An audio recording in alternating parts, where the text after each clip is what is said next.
Zee 24 तास एक पाऊल पुढे।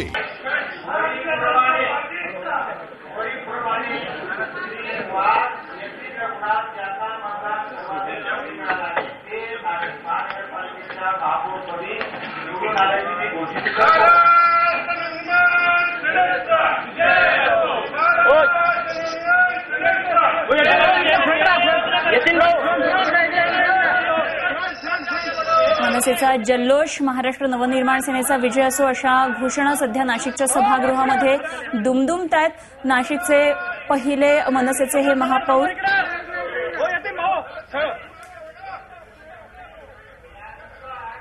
यतीन वाघ आपण पाहतोय, नाशिकचे नवे महापौर।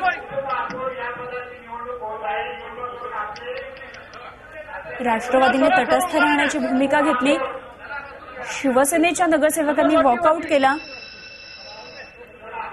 आणि जनसुराज्याची 2 मतं नाशिकच्या महापौरांना, नवीन महापौरांना मिळाली। मनसेला पाठिंबा दिला जनसुराज्य आघाडीच्या 2 नगरसेवकांनी आणि यतीन वाघ आणि मनसेचा हा आपण जल्लोष बघितला नाशिकच्या सभागृहामध्ये।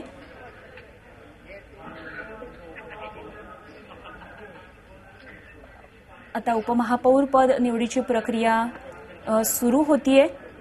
नाशिकच्या सभागृहातली ही थेट दृश्य आपण पाहतोय। महापौरपदी मनसेचा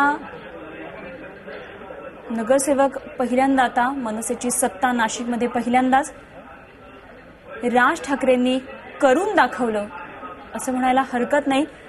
नाशिकमध्ये मनसेचा पहिला महापौर झालाय। यतीन वाघ यांना या प्रक्रियेमध्ये 56 मतं मिळाली। यामध्ये मनसेची 40 स्वतःची, 14 भाजपची आणि जनसुराज्याची 2 मतं। तर माकपच्या जायभाये सुद्धा निवडणुकीत होते आणि त्यांना केवळ 3 मतं मिळाली। यतीन वाघ नाशिकचे आता नवे महापौर असतील। आमचे प्रतिनिधी योगेश खरे आपल्याला प्रत्येक क्षणाची बातमी नाशिकच्या सभागृहामधून देत आहेत। सध्या ते आपल्याबरोबर आहेत। नाशिकमधली एकूण काय आव्हानं असतील आता मनसेसमोर? कशा प्रकारे ही मोठ बांधली आहे मनसेनं, त्या कुठल्या अवघड परिस्थितीत बांधली? आता पूर्ण गेले 3 आठवडे आपण बघतो कशा प्रकारे वेगवेगळ्या पक्षांनी खेळी केली, मात्र अखेर नाशिकमध्ये मनसेचाच महापौर झाला आणि राज ठाकरे यांनी जे स्वप्न पाहिलं होतं नाशिकमध्ये मनसेचाच महापौर होईल, ते स्वप्न सुद्धा पूर्ण झालंय।